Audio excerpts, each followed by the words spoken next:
Today I'm going to talk about something that's stupid. And something that's stupid is putting a lease to purchase on a piece of real estate. Don't do it. It's a dumb idea.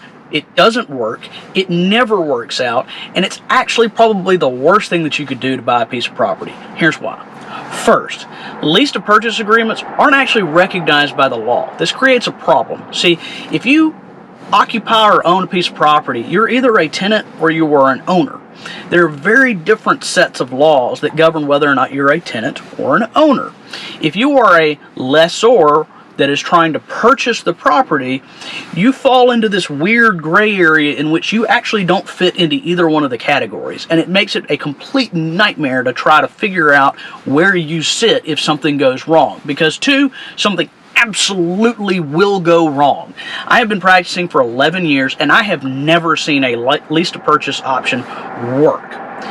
That's not just me in my practice. I work with other attorneys. I've talked to dozens of attorneys that do specifically real estate. I've literally never heard of it working. Not once.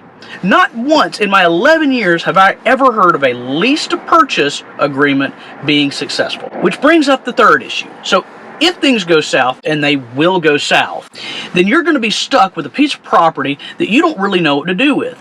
If you're the owner, you're going to have questions about how you actually get the person that's stopped paying you out of the house.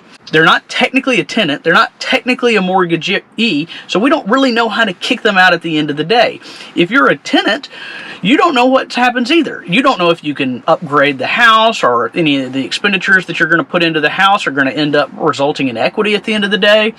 And if things go south, which they will, you're going to be stuck in a situation where you don't actually get any of your equity back, because there's a high likelihood that if you are leased to buying, lease to purchasing, that's a lease payment. You don't necessarily get equity with a lease payment.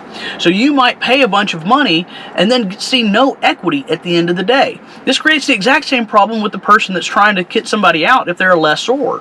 If they had certain provisions in the lease that basically said, hey, we're putting this towards equity, in order to kick that person out because they stopped making payments, you're going to have to give them that money back. And that's a worst case scenario for both parties involved. So here's the bottom line. Lease to purchase options never work. Don't do them. They're stupid. They're not recognized by law. They will go south. And when they will go south, you will have the absolute worst result feasible. Just don't do it. Stop doing them. Stop doing lease to purchase options. Stop them. Stop.